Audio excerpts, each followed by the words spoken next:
اچھا زین، یہ لاہور کا ہی آپ نے ذکر کیا، لاہور سے میں بات کروں گا. اب لاہور یہ نکلے ہی نہیں، حالانکہ پاکستان مسلم لیگ نواز کا یہ لاہور گڑھ سمجھا جاتا ہے، اور اس تعداد میں جو لاہوریوں کو آنا چاہیے تھا وہ نہیں ہے. آپ کی نظر میں اس کی کیا ریزن ہو سکتی ہے؟ میری نظر میں یہی ریزن ہے کہ ان کو ابھی تک عوام کو صحیح طرح سمجھ نہیں آ رہی کہ یہ کس وجہ سے کال دی جا رہی ہے، کیوں کال دے رہی ہے. میرا خیال ہے کہ اگر یہ مہنگائی رکھتے، عوامی کو مسائل رکھتے اور انہی کو بنیاد بنا کے یہ پروٹیسٹ کرتے تو ٹرن آؤٹ زیادہ ہونا تھا.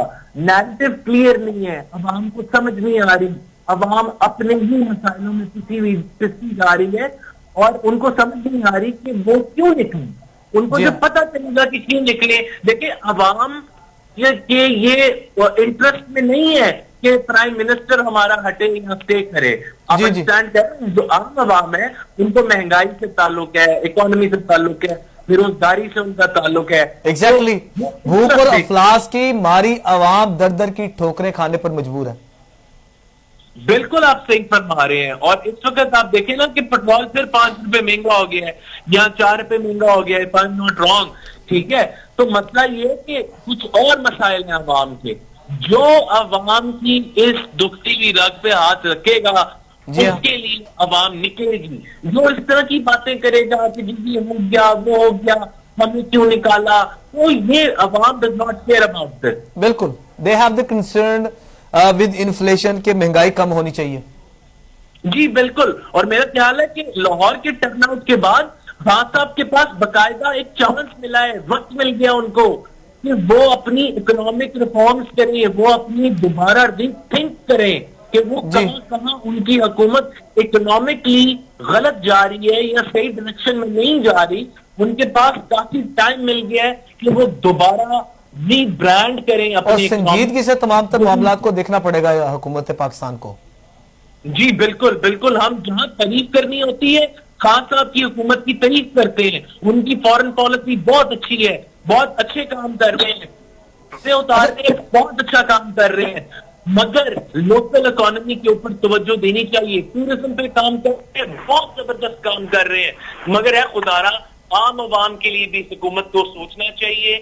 لوکل اکانومی اور جو لوکل لیول تک جو اکانومی ہوتی ہے ان کو بہتر کرنا چاہیے. اس کے لیے بھی کوئی بجٹ کوئی پلان لے کے آئیں اور ان کے لیے بھی کوئی حکمت عملی لے کے آئیں تاکہ اکانومی بہتر ہو عام عوام کے لیے.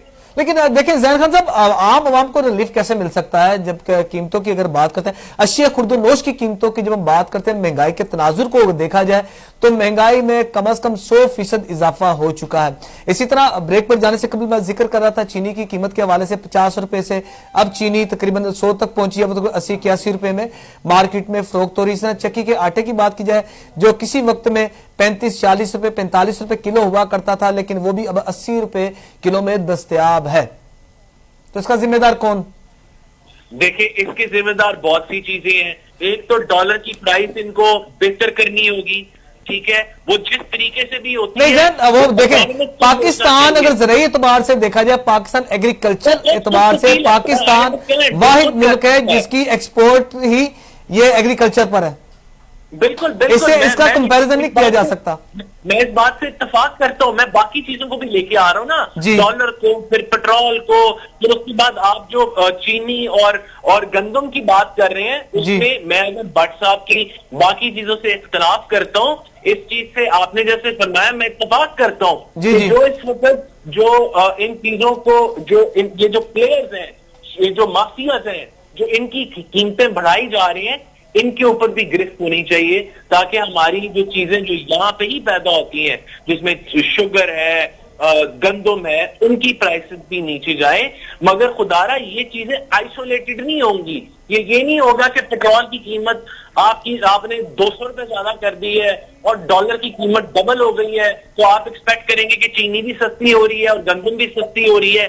ان لوگوں پہ، فیکٹری اونرز پہ سختی کر کے یہ ایسے ہی ہوگا کہ جب ڈالر سستا ہوگا، جب پیٹرول سستا ہوگا تو پھر آہستہ سب چیزیں سستی ہوں گی، یہ چیزیں بھی سستی ہوں گی.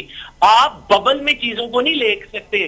اکیلے اکیلے چیزوں کو دیکھ سکتے, آپ نے سب چیزوں کو ملا کے دیکھنا ہوتا ہے. تو جب سب چیزیں سستی ہوں گی تو یہ چیزیں بھی سستی ہوں گی. ظاہر خان صاحب, آخر میں آپ بتائیے گا کہ کس طرح ان چیزوں پر قابو پایا جا سکتا ہے, اور سیکنڈلی جتنے بھی حکمران ہیں, خواہ وہ ان کا تعلق آپ یہ بھی کہہ سکتے ہیں اپوزیشن سے جن کا ان کا تعلق ہے یا وہ برسر اقتدار ہیں, اب جس طریقے سے ملک تباہی کے دہانے پر جا رہا ہے, آپ کیا سمجھتے ہیں ان کا سلوشن کیا ہونا چاہیے اور کس طریقے سے حکومت کو اپنا کردار ادا کرنا چاہیے, اور اپوزیشن کے لیے آپ کیا سجیسٹ کرتے ہیں؟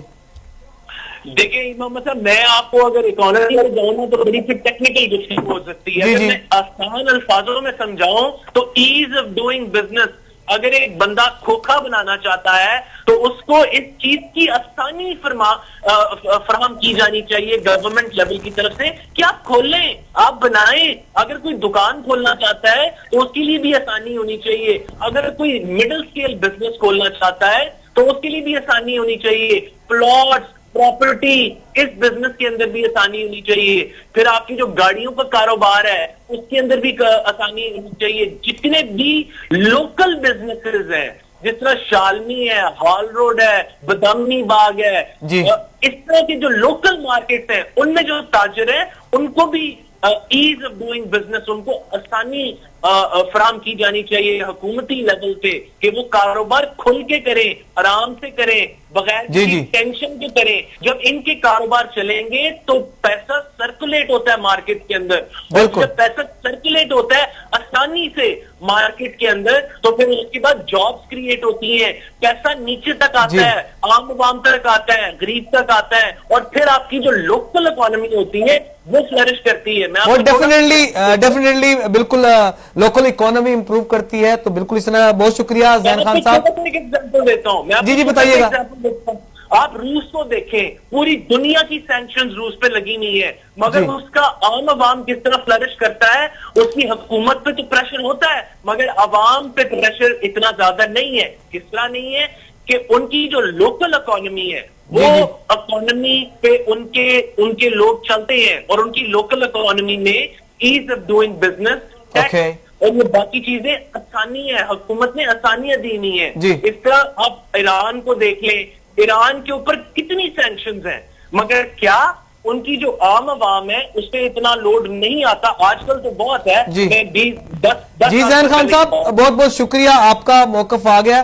زین خان صاحب ہمارے ساتھ موجود تھے. ناظرین, کاٹیج انڈسٹری کا ذکر کیا, لوکل انڈسٹری کا ذکر کیا, اور خاص طور پر لوکل بزنس کو امپروو کرنا چاہیے. اسے اوبویسلی کاروبار زندگی بہتر ہوگا, عام آدمی خوشحال ہوگا. تو ناظرین, یہاں پر وقت ہوا ہے ایک بریک کا, تو بریک کے بعد ہمیں جوائن کریں گے ملک آفتاب صاحب, سینئر صحافی, سینئر تجزیہ کار. ان سے ان کی رائے لیں گے کہ وہ پی ڈی ایم کے جلسے کے حوالے سے کیا کہیں اور پاکستان کے سیاسی مستقبل کے حوالے سے کیا کہیں.